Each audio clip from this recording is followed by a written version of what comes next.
Assalamualaikum warahmatullahi wabarakatuh. Pada episode ke-11 ini, saya akan menindaklanjuti atau menjabarkan meskipun secara global ungkapan saya terakhir dalam episode ke-10 tadi, yaitu 5 metode yang saya temukan. Tetapi dalam episode ini hanya 2 dulu, yaitu metode rasional dan metode intuitif. Pertama, metode rasional atau manhaj akli. Metode ini merupakan metode yang digunakan untuk memperoleh pengetahuan pendidikan Islam dengan menggunakan pertimbangan-pertimbangan dan kriteria-kriteria kebenaran yang bisa diterima oleh akal. Metode ini dapat dipakai dalam mencapai pengetahuan tentang pendidikan Islam, terutama yang bersifat a priori.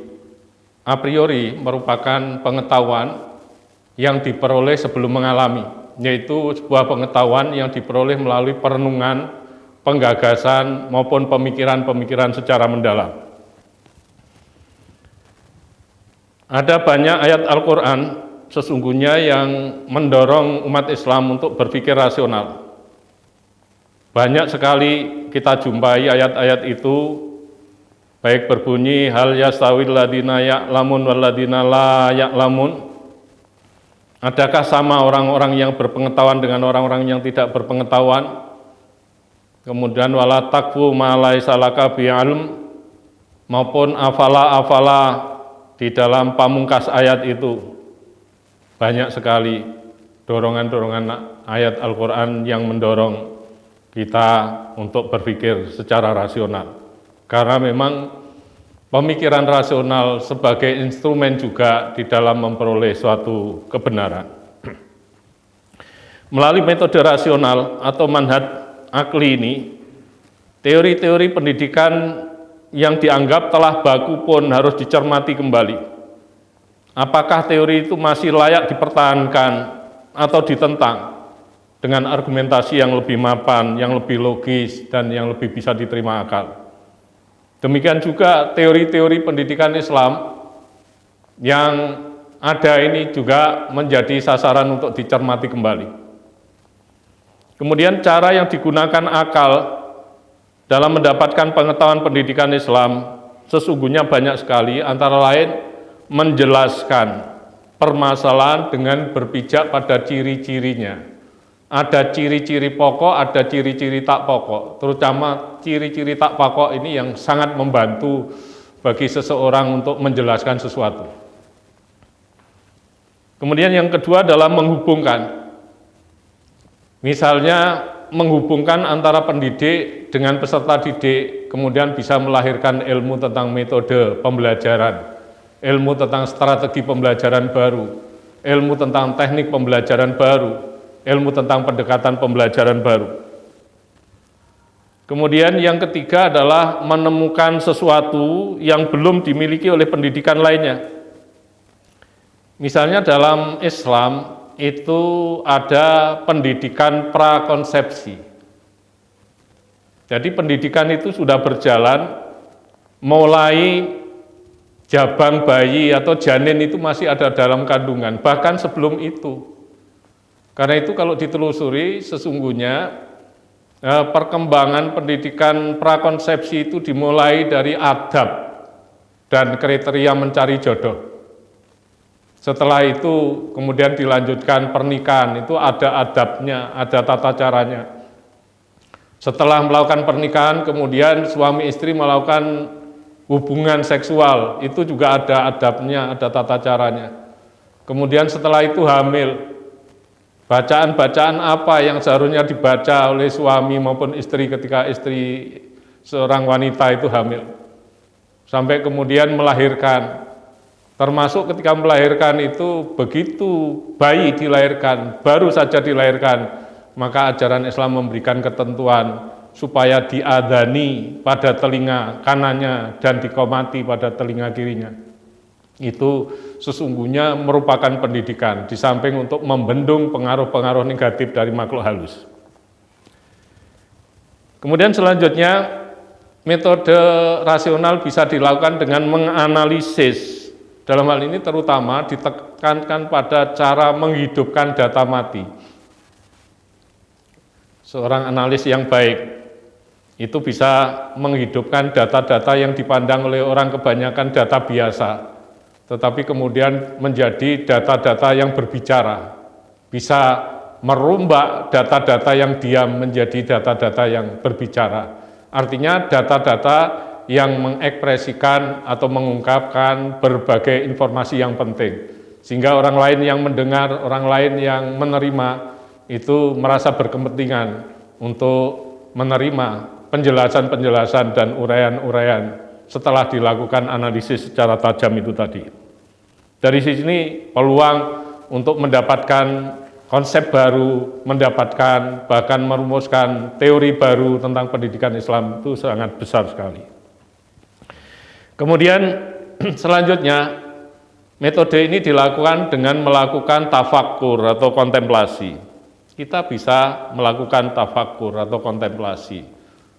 Kalau kita melihat atau mencermati di dalam undang-undang sistem pendidikan nasional mulai zaman Orde Lama sampai terakhir, terjadi pergeseran untuk penyebutan siswa atau murid atau santri, mulai dari objek didik, kemudian terdidik, kemudian anak didik, kemudian menjadi peserta didik, kemudian ada usulan-usulan baru menjadi pembelajar junior. Ini menunjukkan ada pergeseran-pergeseran untuk memberikan peran yang semakin besar kepada siswa, kepada murid maupun kepada santri dalam proses pembelajaran. Lalu ketika kita melakukan perenungan atau kontemplasi terhadap Islam, ajaran Islam itu dalam bidang ekonomi misalnya mewajibkan orang yang mampu untuk melakukan zakat, masih juga menganjurkan untuk melakukan sedekah, infak, hibah, wakaf, dan lain sebagainya. Itu apa artinya? Dalam konteks pemberdayaan, maka itu digunakan untuk memberdayakan kepada orang-orang yang secara ekonomis mengalami kekurangan dan kelemahan-kelemahan. Dalam proses pendidikan, maka stressing yang kita gunakan, yang kita pilih adalah bagaimana para guru, para pendidik itu konsentrasinya diarahkan untuk memberdayakan siswa yang lemah, peserta didik yang lemah, supaya mereka bisa mengejar kawan-kawannya yang kuat kemampuannya, yang kuat pengetahuannya, yang kuat informasinya, dan lain sebagainya. Kemudian berikutnya, menggunakan atau melakukan sintesis. Ini kita bisa melakukan sintesis terhadap pendidikan Barat modern dengan pendidikan Islam tradisional, yang kemudian bisa melahirkan pendidikan Islam yang bercorak neomodernis misalnya. Jadi itu beberapa cara yang digunakan untuk mengoperasionalkan metode rasional atau manhaj akli dalam membangun ilmu pendidikan Islam. Kemudian yang kedua adalah metode intuitif atau manhaj dauki. Imam Ghazali menyebut metode ini dengan beberapa sebutan, antara lain ad-dauk, kemudian ilmu laduni, juga pada sisi lain Imam Ghazali menyebut sebagai ilmu mukasyafah. Metode intuitif ini biasa disebut dengan metode a priori. Metode intuitif ini kalau di Barat tidak digunakan, rata-rata ilmuwan Barat menempatkan intuisi hanya sebagai fakta psikologis atau fakta kejiwaan. Mereka menolak intuisi sebagai sebuah metode karena tidak bisa ditarget dan tidak bisa diuji. Tetapi kita juga bisa menanyakan, apakah kerja akal bisa ditarget? Saya kira juga tidak bisa. Berbeda dengan kalangan filosof Barat, kalau kalangan filosof Islam rata-rata sudah berpengalaman menggunakan intuisi sebagai bagian integral dalam menemukan ilmu baru, teori baru, bahkan juga dalam mengembangkan teori maupun ilmu baru itu. Kecuali segelintir orang yang sangat sedikit jumlahnya seperti Abu Zakaria Ar-Razi. Kalau menurut At-Tahawuni, hakikat intuisi itu bisa bertambah dan berkurang. Menurut Fazlur Rahman, bahwa asal-usul pengetahuan itu bersifat misterius dan melibatkan intuisi pada tiap tahapannya. Tidak benar seseorang mengatakan bahwa saya mengetahuinya sebagai pengetahuan menurut saya saja. Akal tanpa bantuan intuisi tidak dapat dipercaya. Meskipun intuisi juga membutuhkan bantuan akal. Antara intuisi dan akal sesungguhnya terjadi interdependensi. Dalam wilayah-wilayah abu-abu yang sulit dijangkau oleh akal, maka itu intuisi yang memiliki potensi untuk menjangkau wilayah tersebut. Tetapi bahwa sinyal-sinyal intuisi itu membutuhkan bantuan akal untuk menjelaskan, termasuk juga menjelaskan sampai pada tingkat membangun konsep maupun membangun ilmu. Karena itu menurut Karl Raimund Popper, termasuk sedikit para ilmuwan barat yang mengakui intuisi, dia mengatakan bahwa tidak ada metode logis untuk menelurkan ide-ide baru. Setiap penemuan ilmu selalu memuat elemen-elemen logis dan elemen-elemen intuitif. Artinya bahwa intuisi tidak bisa ditinggalkan, bahkan intuisi dalam ranah atau wilayah-wilayah yang tidak terjangkau oleh akal, itu intuisi yang memberikan bantuan terhadap akal. Meskipun tadi saya sampaikan bahwa ketika menjelaskan sinyal-sinyal intuisi itu justru intuisi yang membutuhkan bantuan akal. Karena itu intuisi ini menjadi penting untuk kita kembangkan, dan orang barat rata-rata menolak, kecuali tadi Karl Raimund Popper, kemudian Maslow juga mengatakan bahwa intuisi merupakan pengalaman puncak.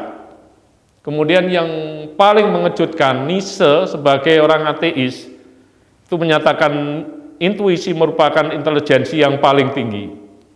Tetapi mereka belum memposisikan intuisi sebagai metode dalam membangun ilmu pengetahuan. Ini bedanya dengan para ilmuwan maupun filosof Islam yang sudah sejak lama membangun ilmu dengan menggunakan salah satunya adalah perangkat atau metode intuisi ini. Persoalannya yang terpenting adalah bagaimana cara menghadirkan intuisi. Saya menemukan 3 hal. Yang pertama, pengalaman saya sendiri. Ketika kita berpikir secara radikal, artinya berpikir sampai mentok, tidak ditemukan jalan keluar lagi, disitulah intuisi akan hadir. Memang kita tidak bisa mentarget berapa jam kemudian, tetapi paling dalam hitungan sehari 2 hari paling lama, intuisi akan hadir. Karena itu menurut saya dan dugaan saya, orang-orang yang kerjanya banyak menggunakan imajinasi, baik pengarang buku, pengarang lagu, sutradara, kemudian arsitektur, kemudian pemahat, pengukir, penggambar, itu saya yakini banyak bersentuhan atau banyak mendapatkan intuisi. Kemudian yang kedua, dari Bobby DePorter dan Mike Hirnaki yang mengatakan bahwa musik membangkitkan reaksi otak kanan yang intuitif dan kreatif, sehingga masukannya dapat dipadukan dengan keseluruhan proses. Sebab cara berpikir otak kanan itu bersifat acak, tidak teratur, intuitif, dan holistik. Sementara lagu yang disebutkan oleh Bobby DePorter dan Hirnaki ini adalah lagu-lagu halus, rumpun lagu barok, itu yang kemudian bisa memancing kerja otak kanan. Untuk yang kedua ini saya belum pernah mengalami, belum pernah mencoba. Kemudian yang ketiga, yang terakhir adalah melakukan pendekatan diri kepada Allah. Orang-orang yang dekat dengan Allah itu menjadi kekasih Allah. Para sufi, para wali, apalagi para nabi. Karena menjadi kekasih Allah, maka ibaratnya setrumnya besar. Permohonannya mayoritas dikabulkan. Dan sering mendapatkan informasi baru yang tidak diberikan pada orang kebanyakan. Dalam hal ini saya sebut sebagai intuisi itu tadi. Metodenya saya sebut sebagai metode intuitif atau manhaj dauki. Saya kira itu, saya kirimkan saja. Wallahul muwaffiq ila aqwamit thoriq. Wassalamualaikum warahmatullahi wabarakatuh.